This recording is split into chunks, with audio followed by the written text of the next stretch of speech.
Have you ever noticed that the more options you have, the harder it becomes to choose, even when you're picking something as simple as a sandwich? Oh, absolutely. If a menu has more than 2 pages, I feel like I need an intermission. Why does choice instantly become stress?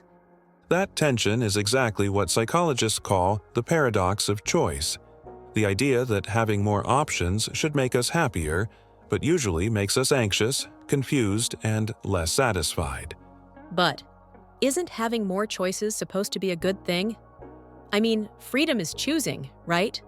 That's what we assume. Modern life tells us more options equal more happiness. But research shows the opposite.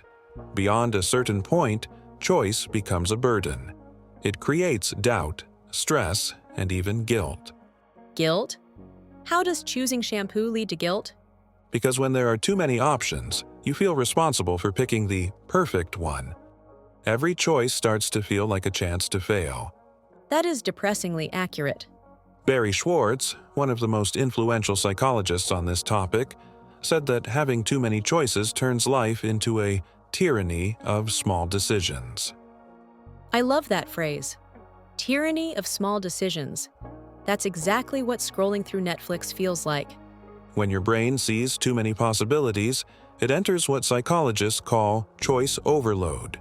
You freeze, you delay, you second guess, and even when you do choose, you feel less satisfied. Is that why sometimes I finally pick a movie and immediately think, I should have picked the other one? Exactly. That's called anticipated regret. You imagine alternate realities where the other choices might have been better, and that fantasy subtracts from your real enjoyment. So my disappointment isn't coming from the movie, it's coming from my imagination. Yes. More options create more imaginary versions of life you aren't living. And strangely, those imaginary versions compete with your real experience. Okay, now I'm seeing why this is a paradox. More choice equals more regret, more stress, more what-ifs. And it gets worse. Because too many choices don't just overwhelm us, they make us believe we're responsible if we end up unhappy. Right.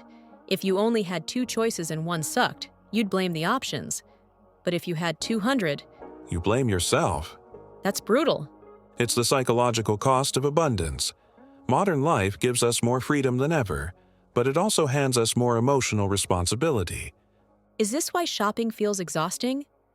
I feel like every time I buy something, clothes, electronics, groceries, I immediately start wondering if there was a better version. Completely. That's choice overload in action. Your brain is trying to evaluate an infinite number of possibilities, and it simply can't compute all of them. So what does it do? It takes shortcuts, what psychologists call satisficing instead of maximizing. Satisficing? Choosing something that's good enough instead of trying to find the absolute best. It's actually healthier for your mind, But it feels like settling. only because society taught us that perfection is possible. But in reality, perfection is just the fantasy created by too many choices. So, in a way, we're victims of our own freedom? Yes, and Schwartz says there are 3 major psychological traps that choices create: paralysis, anxiety, and dissatisfaction. Break them down for me. Paralysis is simple. Too many options make you freeze. You delay decisions or avoid them entirely. Anxiety comes from the fear of making the wrong choice, and dissatisfaction comes afterward, when you imagine all the choices you didn't pick. It's basically a 3-part horror story. Pretty much. Okay, but what about big life decisions? Jobs, relationships, places to live? Does the paradox show up there too? Even more. That's where it becomes emotional. When you're choosing a career path and you see hundreds of possibilities, you feel pressure to choose the perfect life.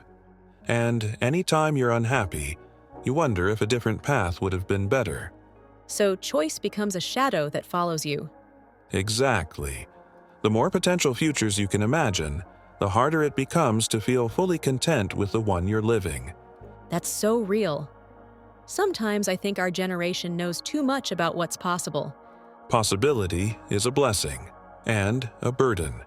When you have endless options, You fear missing the best one. That's the fear of missing out. FOMO on a psychological level. Exactly. FOMO is the paradox of choice blended with social comparison. Okay, so abundance makes us stressed. But what's the alternative? Less freedom? Not less freedom, just more intentionality. Explain. Choice only becomes overwhelming when you don't know what you value. If you clarify your values first, your decisions become anchors instead of storms. So it's not the number of choices, it's the lack of direction. Exactly. When you know what matters to you, choices stop competing. The noise gets quieter. That's actually helpful.